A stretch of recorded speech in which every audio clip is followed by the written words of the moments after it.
اعوذ باللہ من الشیطان اللعین الرجیم بسم اللہ الرحمن الرحیم والحمد للہ رب العالمین والصلاة والسلام علی اشرف الانبیاء والمرسلین خاتم النبیین سید المرسلین محب الغرباء والفقراء والمساکین رحمت للعالمین رسول الثقلین امام الحرمین صاحب کعبہ قوسین محبوب رب المشرقین والمغربین جد الحسن والحسین مولانا و مولا الثقلین ابی القاسم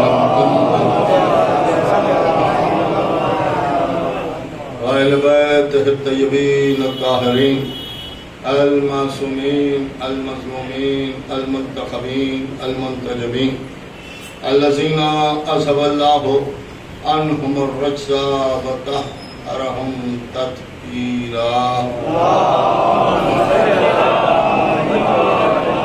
لعنۃ اللہ علی اعدائہم وقتلتہم ومنکر فضائلہم ومصائبہم وطہارتہم وشدادتہم وشجاعتہم وعظمتہم وولایتہم وعطشہم اجمعین من لیلنا ھذا الی یوم الدین اما بعد فقد قال اللہ سبحانہ تبارک و تعالی فی کتابہ الکریم والفرقان الحکیم والقرآن الکریم وقولہ الحق بسم اللہ الرحمن الرحیم الف لام میم ذالک الکتاب لا ریب فیہ ھدی للمتقین الذین یؤمنون بالغیب صلوات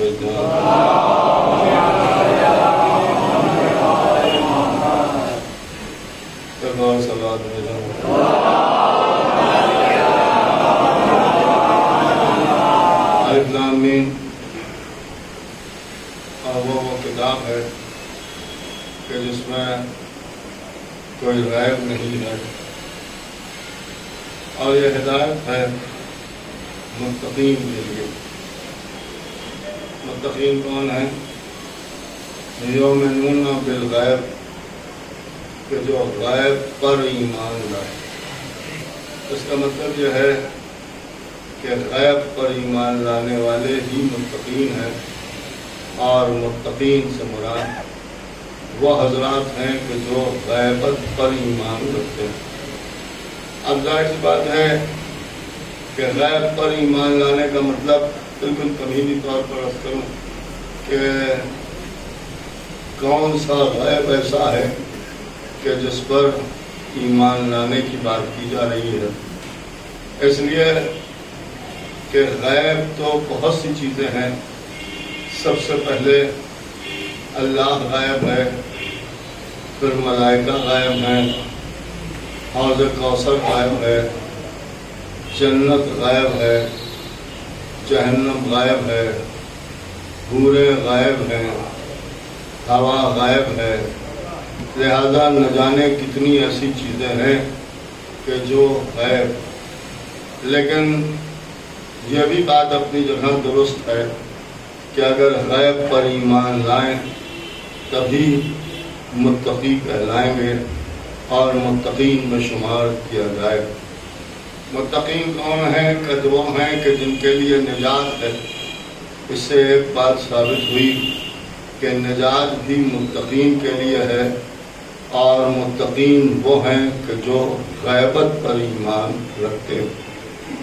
اب جب نجات متقین کے لیے ہے تو پھر یہ بھی سوال پیدا ہوا کہ کیا ہر شخص کی گنتی متقین میں کر دی جائے، اور جب ہر شخص کی گنتی متقین میں ہو جائے گی تو سبھی کو نجات مل جائے گی۔ نجات کی جب بات آئی تو نبی نے ارشاد فرمایا کہ میری امت کے 73 فرقے ہو جائیں گے، ایک جنت میں جائے گا، باقی سب جہنم حاصل ہو جائیں گے۔